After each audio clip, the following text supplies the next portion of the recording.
Hindi lang to.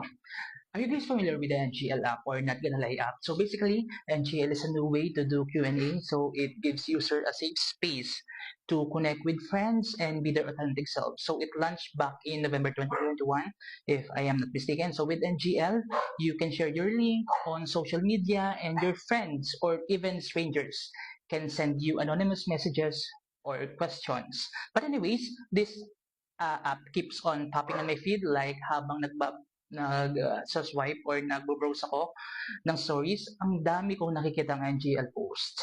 And honestly, ang daming nalilito or nag-a-assume na real person yung nagsasend ng messages. Some even repost a message with the response sa my day or story. And don't get me wrong, this isn't to bash anyone, but here's a quick tip. When you check your NGL inbox, look at the bottom part of the message. If it says from Team NGL, like this example, it's not from real person, it's auto-generated by NGL, it's a bot.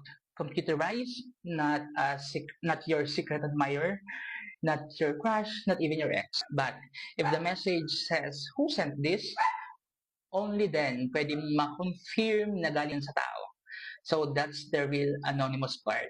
Kaya please, sa mga nagpo-post, sino kaya to? Or, may nag-admire sa akin, stop. It might just be a bot hyping you up. Yun lang. Just thought I'd share para inform tayo next time. Okay, bye.